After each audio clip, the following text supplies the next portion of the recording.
Olá, olá, olá. Que Deus te abençoe muito, que Deus dê graça, dê saúde, que Deus dê contentamento ao teu coração, para que você entenda que a vida nossa não é simplesmente correr atrás do pão, não é somente as coisas naturais, materiais deste mundo, mas que nós precisamos também alimentar o nosso espírito com a realidade de Deus, tá certo? Deus te abençoe muito neste dia. Quero ler com você, compartilhar aqui o capítulo 7 de Mateus,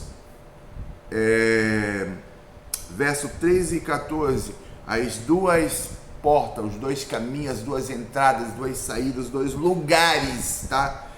Diz assim, ó, entrem pela porta estreita, larga é a porta e espaçoso o caminho que conduz para a perdição, e são muitos os que entram por ela, porque estreita é a porta e apertado o caminho que conduz para a vida, e são poucos os que acertam com ela, tá ok? Tá bem? Palavra de Jesus, é Jesus quem está afirmando isso.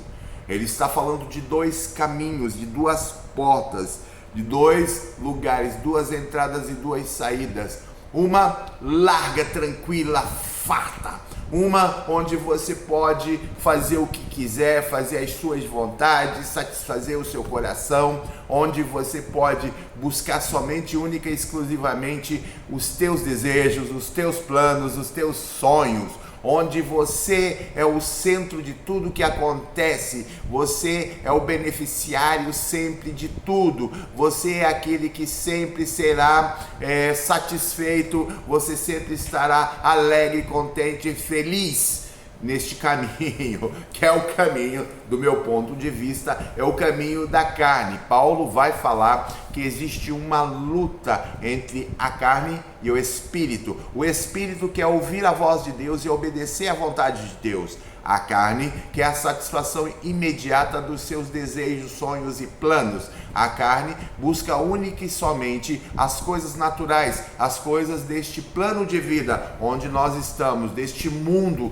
onde nós estamos. Então, os dois caminhos se referem a essa divisão, se refere a esse distanciamento. Um caminho, aqui o texto vai dizer que o caminho da porta larga leva à perdição. A palavra perdição aqui, para mim, é significativa demais, porque perdição é o contrário de algo bom, tá certo?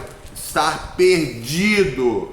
Estar perdido do quê? Estar perdido do quê? No contexto geral, isso aqui, esse texto está dentro do sermão chamado Sermão do Monte, começa lá no capítulo 5 e vem até aqui o capítulo 7, tá? Então, essa ideia de perdição é exatamente isso que você tá pensando, é estar perdido, estar afastado, e aqui no caso é ser perdido de Deus, tá? É ser perdido da presença de Deus, perdido do amor de Deus, perdido da presença, da dádiva de Deus. Entenda isso, já falei isso algumas vezes, mas entenda isso. Estar em Cristo é estar buscando a vontade de Deus, é estar buscando honrar a Deus e aquilo que Deus fez por você. É entender que Deus morre na cruz, manda o seu Filho unigênito para aquela cruz, para que ele morra a tua morte, para que você tenha a vida dele agora viva de acordo com buscando a vontade de Deus, não perfeito, mas buscando a vontade de Deus. Estar em Cristo é este processo, é estar no caminho. Lembra Jesus ainda afirmando isso lá em João 14,6? Eu sou, disse Jesus, eu sou o caminho. E isso para nós é significativo. Que caminho é este? No final do verso, esse João 14,6, no final do verso diz assim: ninguém vem ao Pai senão por mim. O caminho é Jesus, a porta, Jesus vai falar em João, a porta das ovelhas é Ele, o bom pastor é Ele, tá certo? Então tudo está condensado na pessoa de Jesus. Então, o contrário de perdição aqui, o contrário de perdição é estar em Cristo, estar no caminho certo, andando no caminho estreito. Estreito por quê? Porque há dificuldades, porque há confrontos. Andar obedecendo, ouvindo e obedecendo a voz de Deus para a maioria do mundo, para a maioria das pessoas do mundo, é perda de tempo e é loucura, porque você está buscando que realmente honrar a Deus. Onde hoje se dá bem é o princípio, onde levar vantagem em tudo é o princípio, para o cristão, aquele que está em Cristo, buscando a vontade de Deus do caminho estreito, honrar a Deus primeiramente. Então, dá uma enganadinha, uma mentirinha aqui para dar um jeitinho, para dar ganhar um lucrinho aqui. O negócio custa R$2, comprei por 2, mas vou vender por 100, que é assim que o comércio funciona. Isso para o cristão não dá, o coração dele não consegue aceitar. Por quê? Porque ele quer honrar, respeitar e glorificar a pessoa de Deus. Então, o confronto com o mundo, o confronto com as ideias erradas do mundo, a prostituição, que é uma coisa hoje tão normal, tão divulgado, né? A prostituição aí, a traição do cônjuge, é uma coisa tão, esqueci o termo que é para isso, mas é uma coisa tão natural, tão normal, até dentro da igreja já está sendo aceito, assim como uma coisa comum.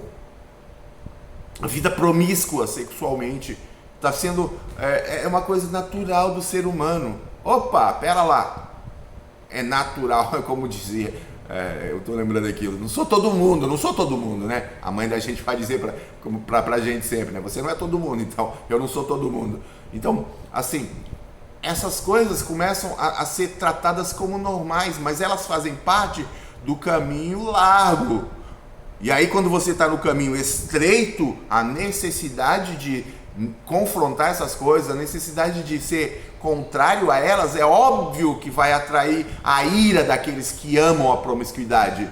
É óbvio que está no caminho estreito, buscando honrar a Deus, buscando viver uma vida familiar, uma vida com sua esposa e seus filhos, seu marido e seus filhos, uma vida de seus pais, viver uma vida decente, de obediência, uma vida regrada, uma vida que honre a Deus. É óbvio que vai atrair os olhares de fora, é óbvio que vai ser considerado uma loucura. Todo mundo vai admirar, mas ao mesmo tempo o homem precisa que isso não exista, porque ele quer se satisfazer sexualmente com toda mulher e com qualquer mulher quando ele quiser, tanto a mulher quanto o homem, na verdade, nesse sentido. E hoje um estímulo absurdo para a sexualidade. Alguém disse que a religião do sexo é a que mais cresce nesse mundo. Então, tome muito cuidado com suas lideranças, tá? Então, preste atenção.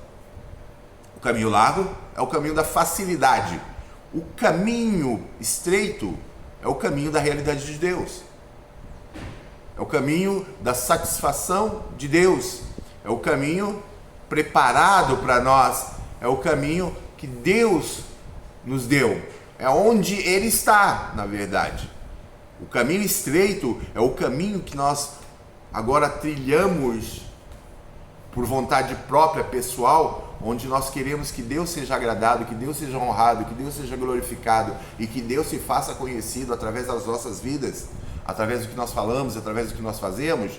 Porque ser cristão não é só falar, não é da boca para fora, não é uma balela. Ser cristão é uma vida vivida agora, enquanto nós estamos aqui neste mundo louco, neste mundo contrário a Deus, neste mundo que não quer Deus.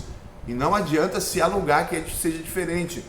Não adianta ficar esperando que as coisas aqui vão melhorar, que vão se consertar. Não vão. As coisas aqui vão de mal a pior, a começar pela corrupção da mentalidade humana.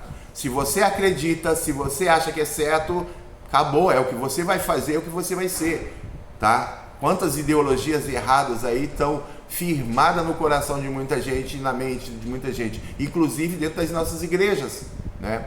Nem vou falar sobre isso. Mas entenda, existem dois caminhos.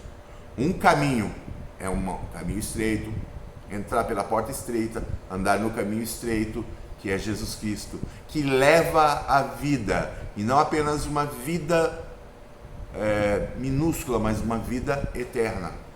Uma vida onde Deus está presente, onde Deus é o alvo, onde Deus é tudo. A promessa de Jesus é: eis que estarei convosco todos os dias, até a consumação dos séculos.